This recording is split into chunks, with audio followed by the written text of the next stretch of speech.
Hello everyone! So I have some new products. This is some of my design team products from A Cherry on Top. I got the Flora 3 collection from Carta Bella and it's gorgeous. And we are working with stamps today. For Stamping with Scrapbookers this month, we are working with floral stamps. So I chose that flower stamp from Alt to New. And then from A Cherry on Top, I also have that beautiful die from Catherine Polar. Wait till you see this die. So I'm just going to cut down a sheet of my favorite coconut swirl cardstock. And I'm going to do something a little bit different. I'm going to start by choosing a sheet of paper from the 12 by 12 collection pack paper pack. So what is really cool about this collection is that there's like these mini collections in the collection. So you buy the collection kit, right? But then you have these different color stories, I'm going to call them color stories, within the collection that you can like separate out, and it's really cool. So I'm just showing you all the papers here and you can kind of see what I mean. Like some of the papers are like pink and flowery, and some have like these more pink and is a little bit deeper and coordinates with different flowers. So I'm going to go through the papers. I'm looking for the one I want to use as the big statement piece on my layout. I'm going to go with this one. So we're going to do some wedding pictures today, right? How fun. So what I'm going to do is I'm going to take this floral paper. I'm going to take the branding strip off, and then I'm going to use my guillotine trimmer, but I'm only going to cut so far. Now my video doesn't show my stamping. Don't ask. I know, it's Stamping with Scrapbookers. I understand the annoyance here. For whatever reason, my iPad just like turned itself off, which if you watch my channel, you know it does that sometimes just because it's old and it's random. So what I did was I used my guillotine trimmer and I cut about 3/4 of the way into the paper, and now you can see me, I'm rolling it up. Really cool, right? I'm going to do that to the other side too. So I'm going to roll it up and create this like open area. And then I'm going to stamp in that open area. I used some pencils to kind of mark where that open area would be on my layout. I stamped all different kinds of flowers. So this is a layering stamp set, but I used each layer as its own separate stamp. And I hope that that makes sense. That's really the only part of the stamping that annoyed me when I realized that my iPad had turned off. So I'm going to try to explain it to you. So there was I started with my lightest colors and then worked up to my darkest colors. I used all Altenew crisp dye inks. I started with the outlines of the flowers, and then whereas you would mostly use those big, deeper colored flowers as the inside, like the filler, I used them as their own stamps. And I stamped in colors that matched my floral paper. So I took that floral paper that I had rolled up, matched my coordinating ink colors, started with the light outlines, worked my way up to the dark solid images, and now I am splattering with some gloss spray from Ranger. It's Dinah Wackley, who I always mess her name up, I know. And so I just splattered it with some of that, with those beautiful gloss sprays, and I'm going to set that all off to dry. So the coconut cardstock that I use, you can find in the Cherry on Top shop.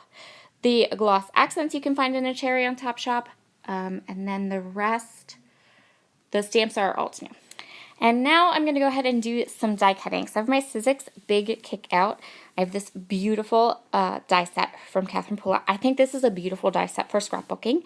It has this gorgeous font. It has the shadow that comes with it. And it's just, I feel like beautiful is one of those words that you can use all the time on scrapbook layouts. So I chose two 6x6 papers from the 6x6 paper pad, and I'm going to die cut. So I'm going to die cut the back, the shadow piece within the floral paper, and then I'm going to die cut the delicate piece in the green, but then I don't like the green, so then I'm going to die cut it with purple instead. The green just didn't pop off my shadow layer as much as I like, but I like the way that the purple does. The purple's a little darker and it looks a little bit better. So next up, I'm going to keep die cutting here, and I'm going to die cut 4 more of the beautiful sentiment, but I'm going to die cut it out of just white cardstock. And then I'm going to pull out an oldie but a goodie. So this is Xyron, just a little X. It's just a sticker maker. I probably have like 6 of them in my stash. And so what I'm doing is I'm just pulling all 4 of those intricate, beautiful die cuts together. I'm going to put them all through the Xyron machine, and then I'm going to stack them up to make a dimensional word that's then going to sit on top of my shadow die. So this is pretty easy to do because once you get it through the Xyron, you can just like run over it. You'll see here I'm going to run over it with my bone folder to kind of really get the adhesive where I want it and get the adhesive to not be where I don't want it. And then you pull off that top piece, which is all that extra adhesive, and now you just have a sticker. And so I'm just going to stack all of these die cut words right on top of the other. It's going to provide some dimension. It's going to provide some separation from the shadow that has the pattern, and then the word that we want to be part of our title and our focus is going to be dimensional and kind of large. Or not large in the sense of big, but like dimensional. It'll pop up. And it gives it almost the look of chipboard, but without the smell and without the brown edges. Okay, so now that you know I have weird issues about chipboard, let's go on to the next step. So now that we have all of the elements of our layout ready to go, we are going to start putting all the pieces together. So I decided to pull in this purple paper because I want to map my photo, so I had to cut into the big 12 by 12 sheet. That's okay. So I'm going to map my photo first with this purple paper and then with the white. So this is going to be a wedding layout. I told you there'd be lots of them coming. But I've done really good about not doing all the wedding pictures all immediately, right? And that way you guys can get some boy layouts and some other things in too. So I decided to double mat this. So I have that purple paper, which is going to be 4 1/4 by 6 1/4, and then this one is a little bit wider. So it's 4 3/4 by 6 1/2, and that's going to give me what is called a gallery mat. So you have the small mat and then the larger mat, and then if you really wanted to like really pop your paper, give it some more oomph, you can put another thin mat around that, and then you really have a really pretty gallery mat as well. If you've never gallery matted a photo, I highly recommend it. It looks so cool when you do it. So this is kind of my plan, right? I have my pattern paper that I rolled up, and I did add some staples to the end because I knew they'd be covered. And then my plan is to have the layout kind of be in this orientation, and then I'm going to add some different flowers and different things into and underneath and around the beautiful to finish up my title and really give it some definition and some pride of place in my layout. So I'm going to use some foam adhesive, and I'm just going to use it on one side of the photo because where I had rolled up the paper, it's very dimensional. Of course, there's a little bit of bulk there because I rolled up the paper. And so I want to be sure that I put some dimensional adhesive on the other end of the photo so that the photo will just lay nice. You can see me here, I'm just backing. I'm using a ton of adhesive because I don't want this to move. And I'm going to line it up with the white cardstock. I'm just going to line it up perfectly, and then I'm going to trim off the edge. So it did kind of overrun on the one side, but I didn't worry about that because that was easy to just turn around, trim off, and you wouldn't even know. But I just love how this little peekaboo, that's what I'm going to call it, a peekaboo design. I love how this little peekaboo element on this layout turned out. I think it turned out super duper cute. And it's easy to accomplish this. This didn't require any kind of product that you probably don't have hanging around in your stash. It was really just, cut your paper about 3/4 of the way in, and then just roll it up. And you can apply adhesive as you roll if you like. I did apply adhesive, I think, as I was rolling it just to keep it down. And then I did kind of flatten it out because I want to be able to put it in an album. I don't want it to have so much bulk that I can't get it into an album. So I kind of squished it down. So I'm going to go through the die cuts now. I'm going to choose a couple of die cuts. I'm going to choose a couple of stickers and kind of create a little cluster right there. I'm going to use that die as part of my title, so my title will be Hello Beautiful.